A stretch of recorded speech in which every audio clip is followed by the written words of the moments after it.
konspekt qilib juda ham yaxshi. Demak, o'tgan galda biz sizlar bilan nima o'tgandik?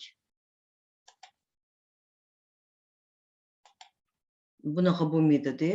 O'tgan narsalarni hammasini bilishinglar kerak. Bu yerda hamma ma'ruzalar bittasi boshqasiga bog'liq.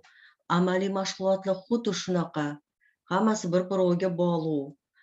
O'tgan galda biz sizlar bilan birinchi ma'ruzada biz tikuv korxonalarini klassifikatsiyasini o'tdik. Yo strukturasini o'tdik, keyingisida klassifikatsiyasini o'tdik, to'g'rimi? Klassifikatsiyasi bo'yicha korxonalar qanaqa turlarga bo'linardi? Nimasiga qarab korxonalar klassifikatsiyalashtiriladi? Talabalar. Kam quvvatli ishchi soniga qarab. To'ppa-to'g'ri. Demak, quvvati bo'yicha klassifikatsiyalashtiriladi. Quvvati bo'yicha qanaqa korxonalarga bo'linadi? Quvvati bo'yicha.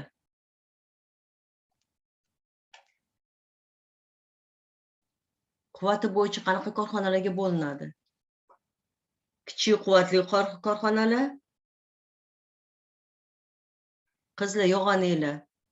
Kichik quvvatli korxonalar, yana o'rta quvvatli korxonalar va katta quvvatli korxonalar. Bu hozir o'tgan ma'ruza bo'yicha biz sizlar bilan takrorlayapmiz. O'shaning uchun ovozinglarni chiqaringlar-da, savol berganda javob beringlar. Demak, kichik korxonalar, o'rta korxonalar va katta quvvatli korxonalarga bo'linardi. To'g'rimi? Ixtisoslashtirilishi bo'yicha korxonalar qanaqa turlariga bo'linadi?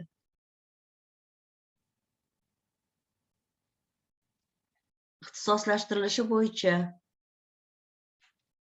ixtisoslashtirilgan va qanaqa? Ko'p assortimentli. Shunaqami?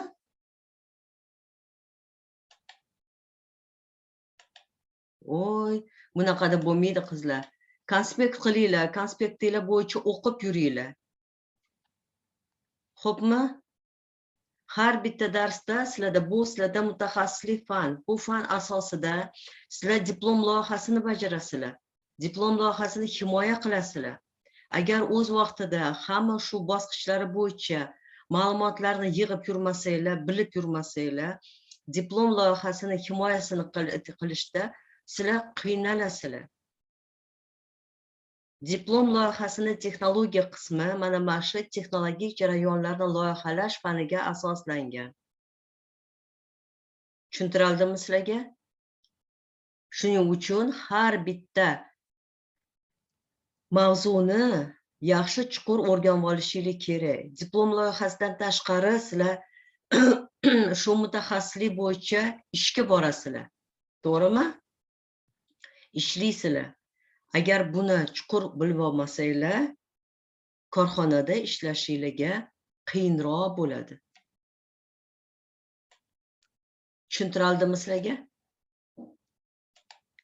O'shaning uchun iltimos sizlardan ham iltimos, ham talab har bitta mavzuni yaxshi chuqur o'rganib yurishingiz kerak. O'tgan galgi tema bo'yicha, demak, bizada demak, klassifikatsiyasi bo'yicha aytdik, quvvati bo'yicha klassifikatsiyalashtiriladi. Kichik, o'rta va katta quvvatli korxonalarga. Ixtisoslashtirilishi bo'yicha korxonalar bo'linadi. Ixtisoslashtirilgan va ko'p assortimentli. Qaysi bir korxona bizaga tashkillashtirilishimiz unumdorliroq hisoblanadi? Ixtisoslashtirilganmi yoki ko'p assortimentlimi? Ixtisoslashtirilgan korxonalar. Ixtisoslashtirilgan korxonalar. Nima uchun? Chunki unda bitta yo'nalish bo'yicha ish yuritiladi, maqsadga ham yetiladi. Ish unumdorligi oshadi. Ixtisoslashtirilgan korxonalar yuqori unumdorliroq. Chunki doim bir xil assortimentni ishlab chiqarishgandan keyin korxona shu assortimentni ishlab chiqarishga kerakli asbob-uskunalar, yuqori darajali texnika, texnologiyalardan foydalanishi mumkin. Shuning uchun bu korxonalar bizada unumdorliroq hisoblanadi. Ko'p assortimentlini qachon biza tashkil qilishimiz mumkin? Ko'p assortimentli korxonalar qachon tashkil qilinadi? Ko'p assortimentli korxonalar. Ko'p assortimentli ham yaxshi, uni ham ishlab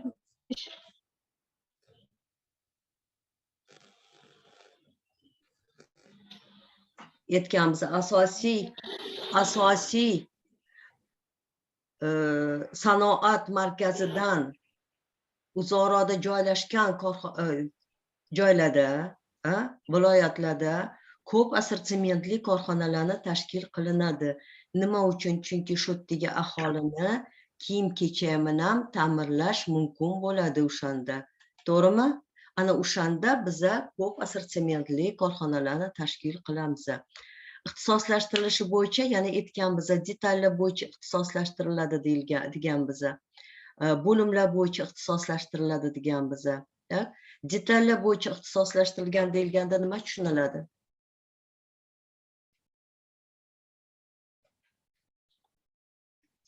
Detallar bo'yicha ixtisoslashtirilgan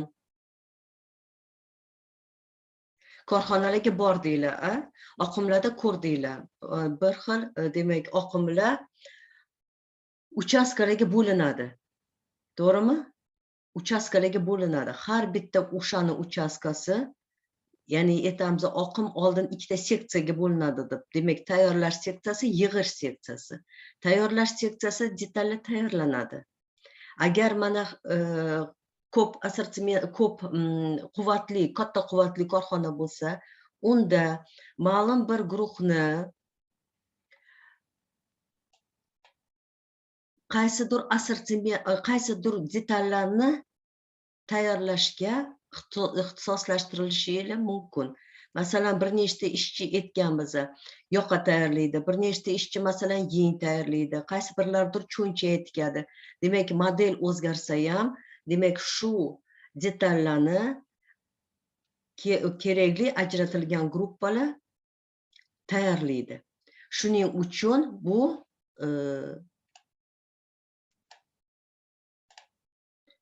bunaqa korxonalar, bunaqa oqimlarda ishlab chiqarish unumdorliroq bo'ladi va buyumni sifati yaxshiroq chiqadi. Chunki doim ravishda bir xil ishchilar bir xil ishni bajarib yurishadi. Kooperatsiyalashtirish bo'yicha korxonalarga yana bo'lardik. Kooperatsiyalashtirish bo'yicha bu nima degandi? O'tgan galgi leksiyani umuman qilmabsizlar, takrorlamabsizlar. Mustaqil korxona bilan birlashmaga To'g'ri, mustaqil korxona bilan birlashmaga bo'linardi. Mustaqil korxona nima? Birlashma nima?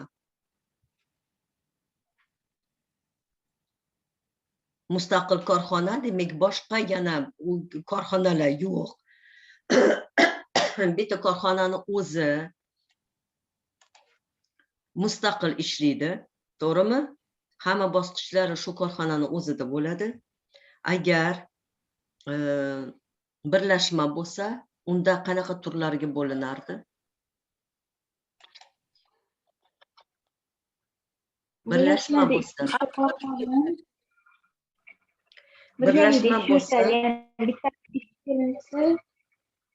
hamkorlikda ishlashadi.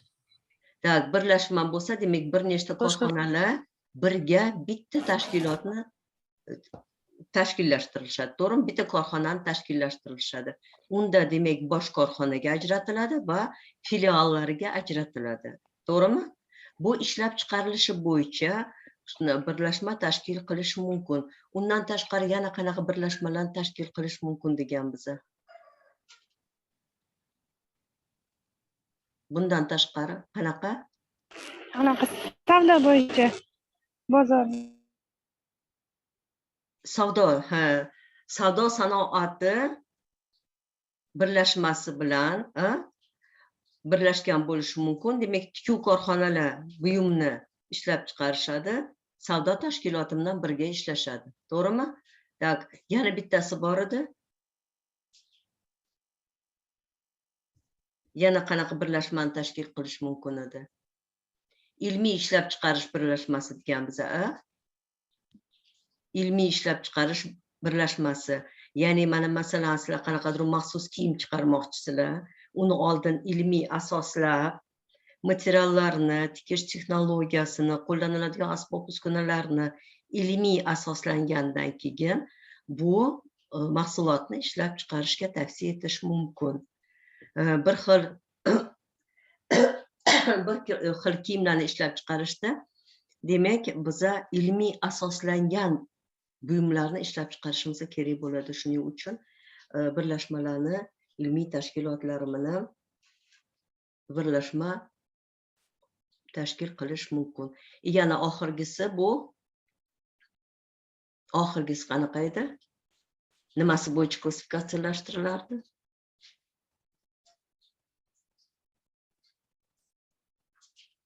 Nimasi bo'yicha yana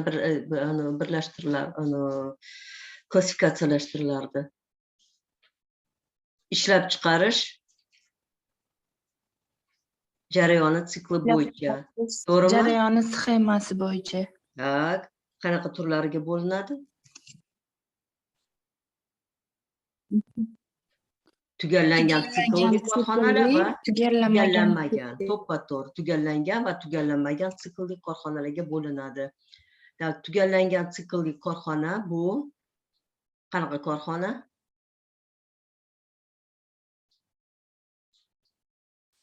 Qanaqa korxona? Tugallangan siklli. O'zi bitta siklga nima kirardi? Qanaqa bosqichlar kirardi bitta siklga?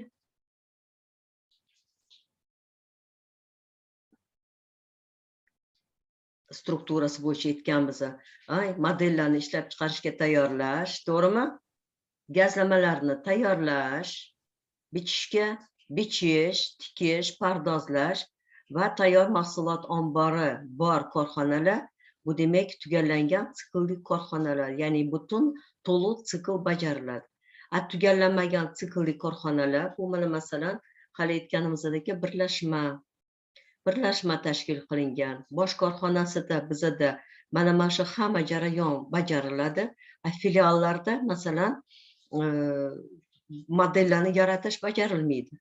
To'g'rimi? Model bosh korxonada yaratilgan. Shuning uchun mana shu filial o'sha tugallanmagan sikl bo'yicha ishlaydi. O'tgan galda o'tgan mavzuyimiz mana shundan iborat edi. Demak, buni biz sizlar bilan yana keyingi darslarda ham eslatib turamiz. Hozir bo'lsa bugungi temamiz yangi mavzu tikuv buyumlarini tayyorlash texnologiyasi va texnologik jarayonlar. Reja bo'yicha biz bu yerda o'rganishimiz kerak tikuv buyumlarini yakka, seriyali va ommaviy ishlab chiqarish va keyingisi u mana shu ishlab chiqarishlarni kamchiligi va afzalliklari bilan tanishamiz.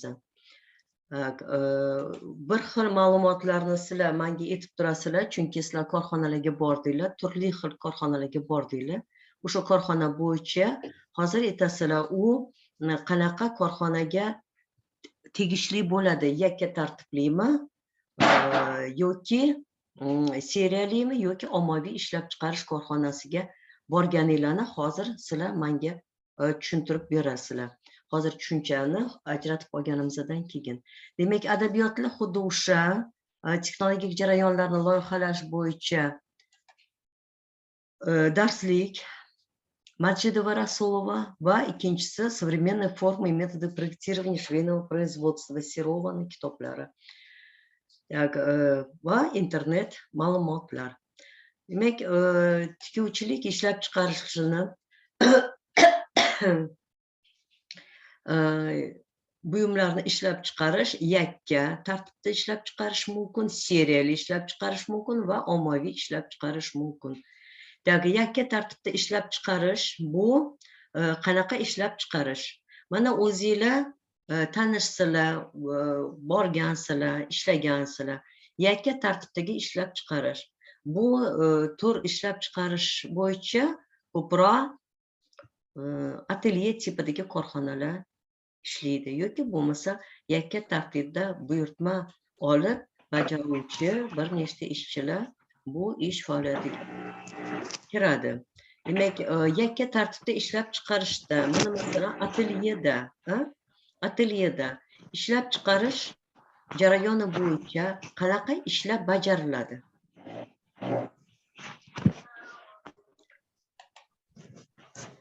Mana bu ishchi yakka tartibda buyumni bichib ishlab chiqarishga tayyorlayapti. Mana ko'ryapsizlar. Yakka tartibda ishlab chiqarish. Assalomu alaykum. Va alaykum assalom. Qizlar, Yaxshimisiz, ustoz? rahmat. Yakka tartibda ishlab chiqarish. Mana atelyega borganinglarda qanaqa ishlar qilinadi mana? Buyurtmachidan buyurtma olinadi, to'g'rimi?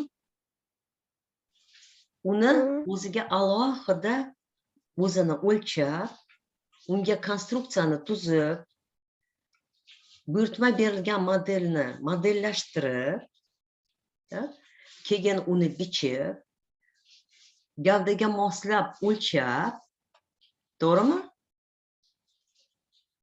Buyum ishlab chiqariladi. Ya'ni har bitta ishchi, har bitta buyurtmachi uchun alohida buyum ishlab chiqariladi. Har bittasi. Demak, buni kamchiligi nimada bo'ladi? Har bitta buyurtmachini gavda o'lchamlari har xil bo'ladi, to'g'rimi?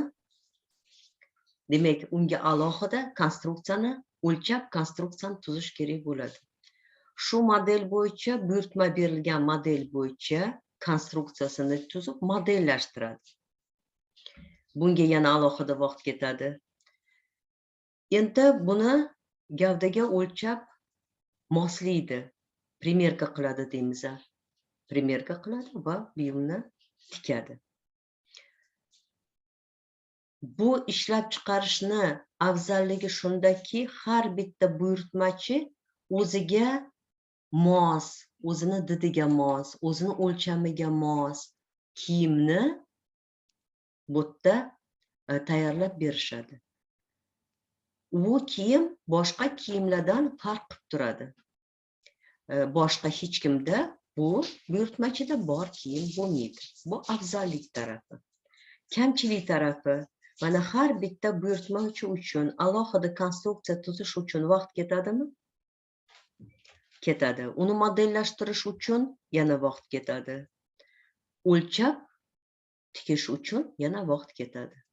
Demak, kamchiligi bunda shundaki, shu jarayonlarni bajarish uchun vaqt ko'p sarflanadi. Mehnat unumdorligi past bo'ladi. Chunki har bitta bosqichni alohida qo'lda bajariladi. Gazlamani orasidagi chiqindi ko'p bo'ladi. Nima uchun? Chunki bitta shu modelni, mana masalan, kiyimni ishlab chiqarishda alohida, mana masalan, aytolmaysizlar, qancha material kerak bo'ladi. Albatta, uni qanaqadir qo'shimcha zapasimdan olinadi. To'g'rimi? Agar masalan 280 kiyimizga material ketsa, siz 280 qilib olmaysiz, 3 metr qilib olasiz. To'g'rimi? Demak, material sarfi bu yerda ko'proq bo'ladi. Andozalar orasidagi chiqindi ko'proq bo'ladi. Chunki bitta mana shu modelni joylashtirib bichish kerak bo'ladi, bittalab. Shuning uchun bu ishlab chiqarish kamchiligi shundan iboratki, mehnat unumdorligi bu yerda past bo'ladi. Qo'llaniladigan asbob-uskunalar yuqori unumdorlik texnologiyalariga to'g'ri kelmaydi. Kerakli maxsus mashinalardan, yarim avtomatlardan foydalanish imkoniyati umuman bo'lmaydi. Chunki masalan, siz boshqa korxonalarda agar mana masalan cho'ntak tikish yarim avtomatidan foydalanish mumkin bo'lsa va bu buyumni sifatini ham yaxshiroq va uni unumdorligini oshiradigan bo'lsa, bu korxonada masalan agar shu asbob uskunani qo'ysangiz ham u qaysidir modelda ishlatiladi, boshqa modellarda ishlatilmay qolishi mumkin, ko'proq ishlatilmay qoladi. Shuning uchun bunaqa yarim avtomatlardan bu yerdan foydalanish imkoniyati yo'q. Asbob uskunani olib u bekor faqat joy egallab yotsa, undan demak unumli foydalanilmagan bo'ladi va sex yuzasidan unumli foydalanilmagan bo'ladi. Shuning uchun kamchiligi bu ishlab chiqarishni mana shundan iborat. Bundan keyingi ishlab chiqarish bu seriyali ishlab chiqarish.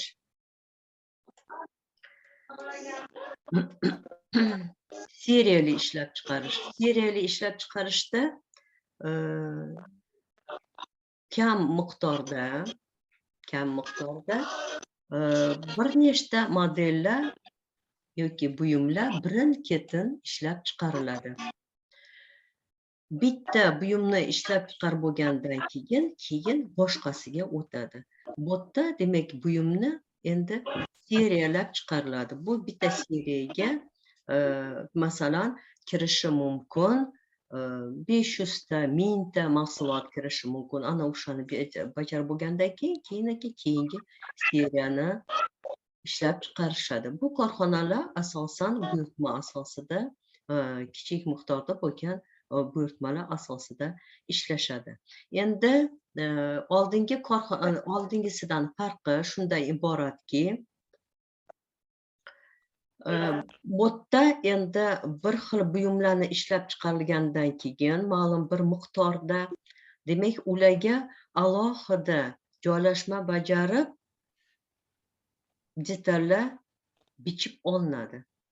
Buning uchun demak bu bizga nima beradi? Gazlamadan ratsional foydalanishni imkoniyatini beradi. Endi bu yerda donalar bichilmasdan, o'sha masalan buyurtma 500 ta bo'lsa, 500 tasi bichiladi. Uni bichish uchun demak alohida joylashma bajariladi va to'shima qilib bichiladi.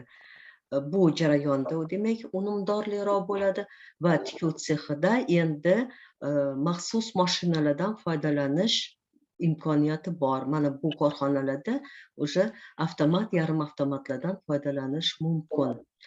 Texnika iqtisodiy ko'rsatkichlar birinchi yakka tartibdagi ishlab chiqarishga nisbatan yuqoriroq bo'ladi. Ommaviy ishlab chiqarish nimasi bilan endi boshqa korxonalardan farq qiladi? Ommaviy ishlab chiqarishda ko'p miqdorda bir xil kiyim ishlab chiqariladi. Ko'p miqdorda. Demak, buni buyurtmalari demak kattaroq bo'ladi yoki bo'lmasa o'zligini savdo tashkilotlari bilan ishlashadi. Bir xil buyum ishlab chiqarilgandan keyin demak bu ishlab chiqarish ixtisoslashtirilishi, bu yerda avtomat, yarim avtomatlar, kerak bo'lgan presslar, eng yuqori texnologiya va asbob uskunalardan foydalanib ishlab chiqarish tashkil qilinadi. Texnika iqtisodiy ko'rsatkichlar bu oqimlarda, bunaqa korxonalarda yuqori bo'ladi. Lekin bunda kamchiligi bor. Nimada kamchiligi? Doimiy ravishda bir xil kiyim ishlab chiqariladi. Ko'p miqdorda bir xil kiyim ishlab chiqariladi. Lekin bir xil kiyim ishlab chiqarilganda masalan kimgadir shu kiyim to'g'ri keladi, boshqa bir aholiga bu kiyim mos kelmasligi mumkin. Mos kelmasligi mumkin shu jihatdan, mana masalan tashqi ko'rinishi bo'yicha ko'p miqdorda chiqarilgan bo'lgani uchun u ko'pchilik shu buyumni masalan sotib olib kiyadi. Ba'zi bir aholi mana masalan bir xil demak hamma kiygan kiyimni masalan unga ehtiyoji bo'lmaydi. Shuning uchun bu qismi o'ziga mos kiyimsiz qoladi desam ham bo'ladi. Lekin bu korxonalarda shuni oldini olish uchun alohida buyurtma bo'yicha ishlab chiqarish tashkil qilinadi.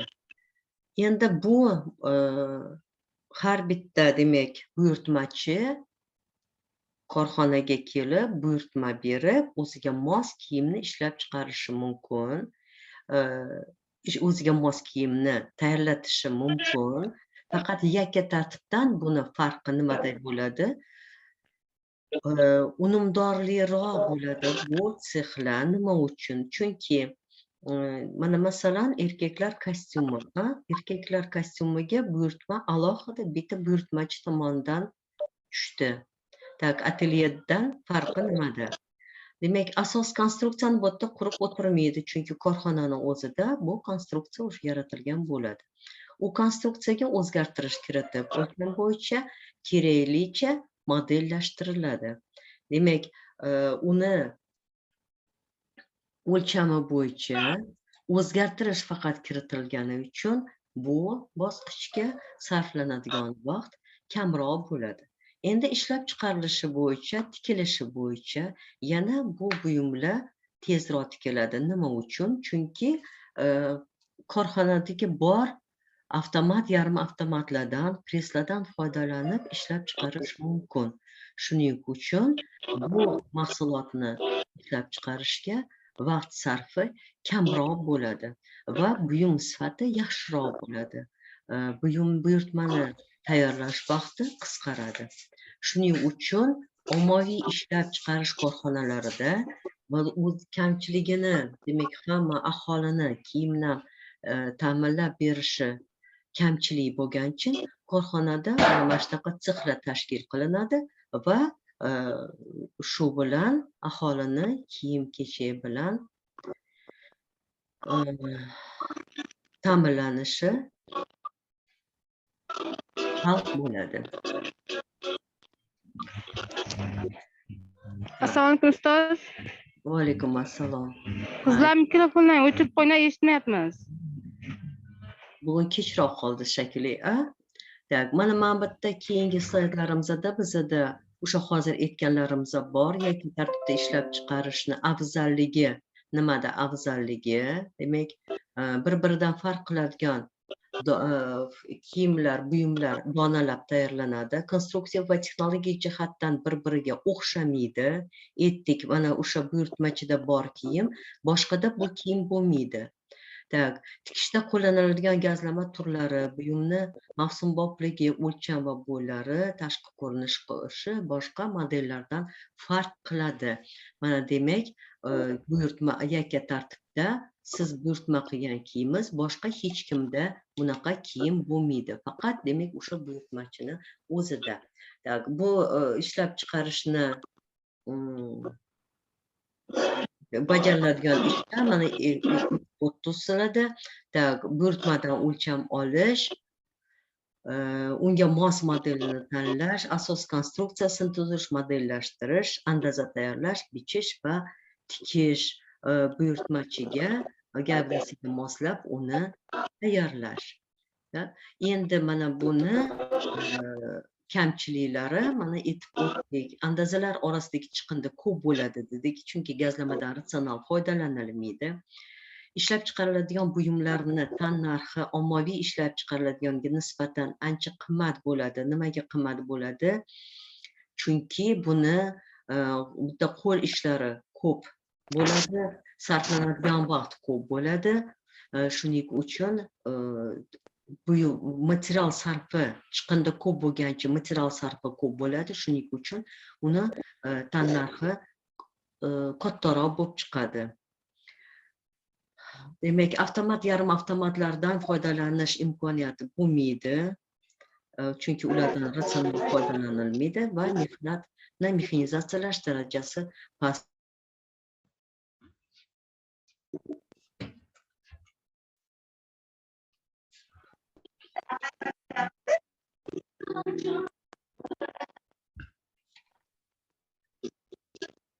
Tak, internet uzilib qoldi. Tak, yakka tartibli kamchiligini aytdik. Endi seriyali ishlab chiqarish mana e'tibor biza seriyali ishlab chiqarish turida ma'lum vaqt ichida bir nechta xil bir turdagi buyumlarni kichik seriyalarda ishlab chiqariladi. Masalan, aytdik, ayollar ko'ylagini tikilgandan so'ng ayollar kostyumi tikiladi. Bir to'p kiyimlarni tikish vaqtida texnologik jarayonlarga o'zgartirish kiritilmaydi. Bu o'zgartirish kiritilishini biz sizlar bilan keyinroq o'tamiz, qanaqa o'zgartirish kiritiladi. Hozir mana shu tushunchani faqat bilamizki, что ishlab chiqarish oqimida o'zgartirish kiritmasdan buyum bir seriya buyumlar ishlab chiqarilguncha oqimda o'zgartirish kiritmasdan ishlashadi.